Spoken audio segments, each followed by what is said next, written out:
ہم تو دبئی امارات کے لیے بہت زیادہ دعا کرتے ہیں. جس طرح ایک ماں اپنے بچے کی پرورش کرتی ہے نا، تو دبئی تو اس نے امارات نے ہمارے لیے اس طرح ہی کیا ہے. تو ہم لوگوں نے یہاں سے بہت کچھ اپنی ترقی کی، کاروبار کیا اور بچوں کو پڑھایا. ہمارے بچے ڈاکٹر ہو گئے، یہاں جاب کر رہے ہیں. میرا بیٹا ڈاکٹر ہے، میری بیٹی ڈاکٹر ہے، میری بہو ڈاکٹر ہے. پوری فیملی وہ سب پھر اس میں یہاں نوکریاں بھی کر رہے ہیں گورنمنٹ جاب میں. تو پاکستان میں بھی ہم نے بہت ساری جائیدادیں بنائی، زمینیں بنائی. تو جو کچھ بھی ترقی کی ہے تو یہ امارات کا اور یو اے کا ہمارے اوپر بہت سارا احسان ہے. ہمارے لیے تو ہم تو ہر وقت نماز کے لیے دعا کرتے ہیں، پاکستان کے لیے بھی دعا کرتے ہیں اور امارات کے لیے بھی دعا کرتے ہیں کہ اس ملک نے ہمیں بہت کچھ دیا ہے. کی جو ہے نا وہ آبادی تقریباً 11-12 لاکھ کے قریب ہے. تو یہاں کے شارجہ اور دبئی کے تقریباً 90% لوگ ہمیں جانتے ہیں. جان پہچان ہو گئی، لوگوں کے ساتھ تعلقات ہو گئے. اور یہ کھانے پینے کا کام ہے، فوڈ کا کام ہے، چل پڑا ہے. تو پھر اسی میں ہم اپنا تجربہ بھی ہو گیا، اسی میں کر رہے ہیں. یو اے گورنمنٹ کا بہت زیادہ شکریہ ادا کرتے ہیں کہ انہوں نے کرونا کے دوران بھی بہت زیادہ خیال کیا، سب لوگوں کا خیال کیا اور پاکستانیوں کا بھی خیال کیا. تو میں اپنے تمام پاکستانی بھائیوں اور دوستوں کو کہتا ہوں کہ ویکسین یہاں فری لگ رہی ہے، تو اس میں ڈرنے کی ضرورت نہیں ہے. سب دوستوں کو ویکسین کرانی چاہیے. میری پوری فیملی نے ویکسین کرا لی ہے.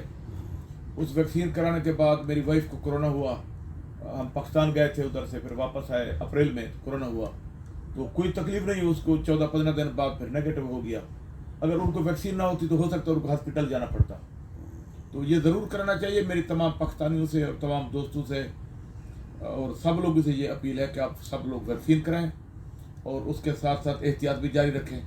جی پرابلم ہے، ہم چاہتے ہیں کہ پاکستان میں قانون کی مکمل ہو. ابھی میں صبح سمجھے 8 بجے جہاں آفس میں آتا ہوں، 3 بجے میں آفس سے چلا جاتا ہوں، پھر 6 بجے آتا ہوں، رات کے 9 بجے تک بیٹھتا ہوں. ہمارے پاکستان سے اکثر جو لوگ آتے ہیں نا کاروبار کرنے کے لیے، وہ نان پروفیشنل لوگ ہیں جو میں نے دیکھا ہے. ٹھیک ہے، پروفیشنل لوگ آئے پھر آئے وہ کاروبار کریں، ان پہ توجہ بھی دیں. اکثر لوگوں کی خواہش ہوتی ہے کہ کاروبار کریں، تو کاروبار کرنا اتنا آسان نہیں ہے، ان کے لیے ٹائم دینا پڑتا ہے. تو یہاں سہولیات تو بہت زیادہ ہیں، لائسنس آسانی سے بن جاتا ہے، مکان مل جاتا ہے. تو کاروبار تو کرنسی بھی ٹھیک ہے، فائدہ ہے کاروبار میں، کوئی نقصان نہیں ہے. اور گورنمنٹ بھی سپورٹ کرتی ہے. ابھی دیکھیں پچھلے سال کورونا کی وجہ سے انہوں نے کہا جی آپ لوگ لائسنس رینیو کرا لیں، بے شک ایگریمنٹ اگر نہیں بنا سکتے تو نہ بنائیں. جرمانے معاف کر دیے. گورنمنٹ نے کافی سارا سپورٹ کیا ہے. میں ابھی ہم کہیں جی سپورٹ نہیں کیا، گورنمنٹ کی کافی سارا سپورٹ ہے. اب پاکستان میں کرتے ہیں، کسی کے اگر 4 بیٹے ہیں نا، جی جی اگر کوئی بیٹا کام کرنے والا نہیں ہے تو وہ کہتے ہیں جی اس کو دبئی بھیج دیں یا اس کو ملک سے باہر بھیج دیں.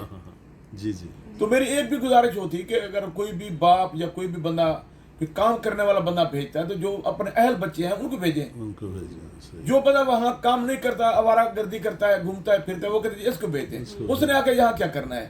یہاں کا ماحول تو پھر اس سے بھی زیادہ زیادہ ایسے وہ پھر والدین کو کہتے ہیں جی میں نے مکان کرایہ دینا ہے، میں نے خرچہ کرنا ہے.